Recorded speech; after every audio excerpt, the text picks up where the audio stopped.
Hey everyone, welcome back. My name is Rebecca and today I am bringing you more Dollar Tree DIY room decor and home decor. I have vases, candle holders, things like that, so I hope that you will enjoy. The first Dollar Tree DIY that I have to share with you today is a set of candle holders.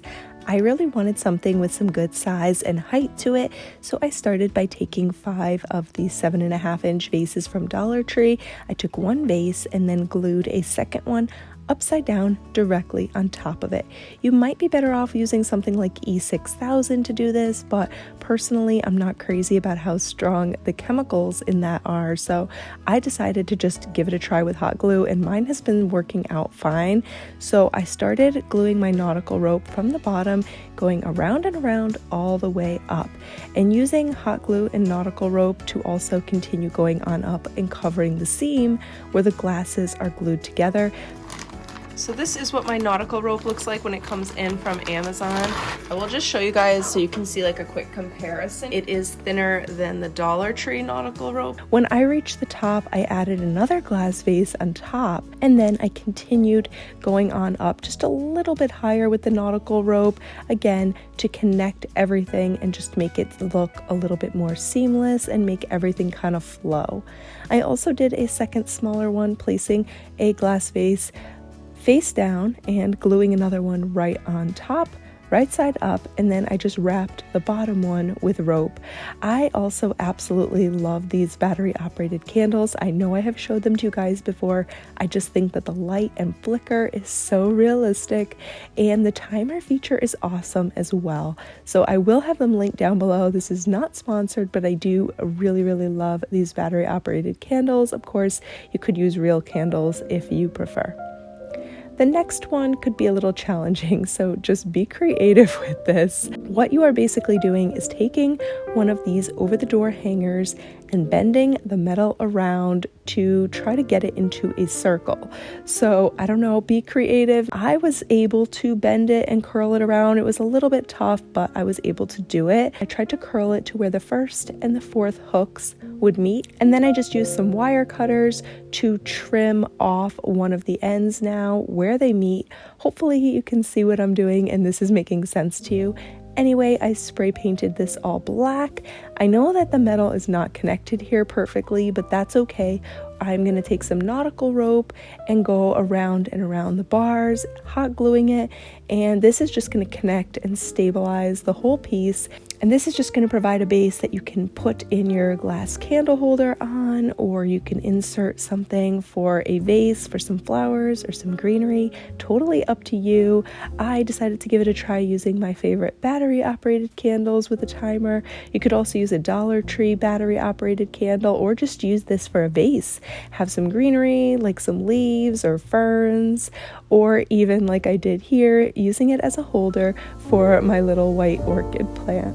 For the third one now, I am taking one of these square wooden frames from Dollar Tree, and I pried off that little heart decoration, and I've got a larger rectangle frame as well.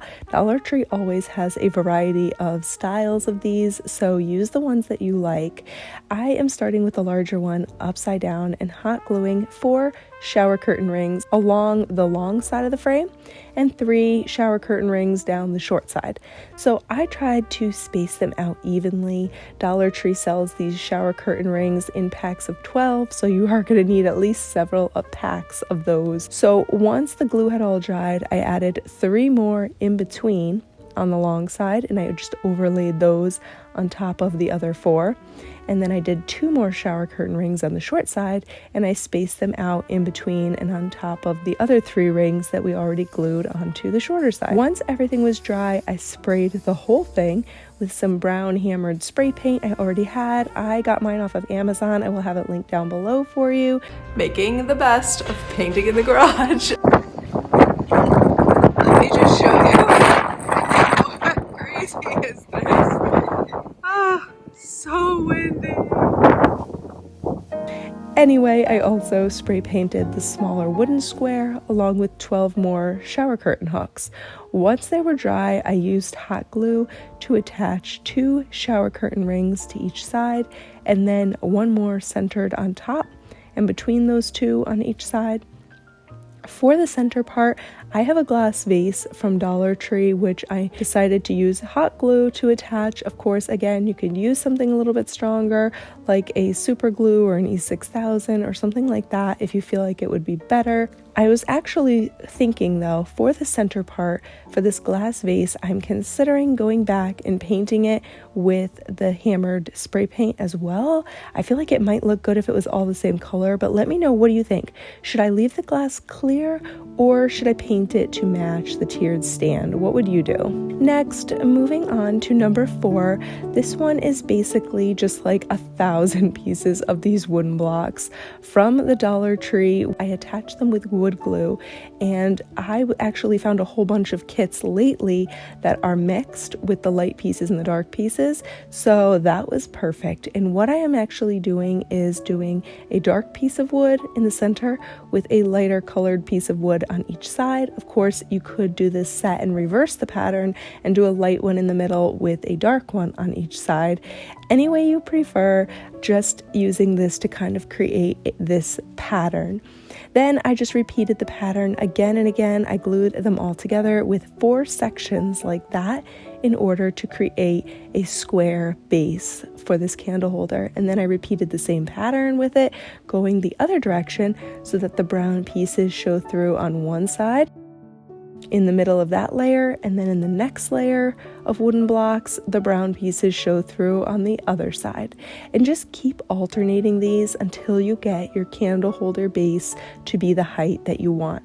I decided to create 2 of these, a taller one that had 6 rows of brown wooden pieces showing on each side, and a smaller one that had 3 rows of brown wooden blocks showing on each side. And then to make the tops look smooth and even and finished, I did them all with a solid color wood, and I just placed my glass candle holders on top of that. Again, you could place branches or flowers or greenery in here, whatever you like. You can start out with a shorter one and then just add to it as you want to go if you want them to be taller. Also, please give this video a thumbs up if you enjoyed it. Let me know your favorite DIY from this video. And with all of that being said, I wish you a beautiful and blessed day, and I will see you guys all soon in the next one. Bye! Whenever I'm off to find a sunset, a flavor of a memory, whenever all the stars above are shining,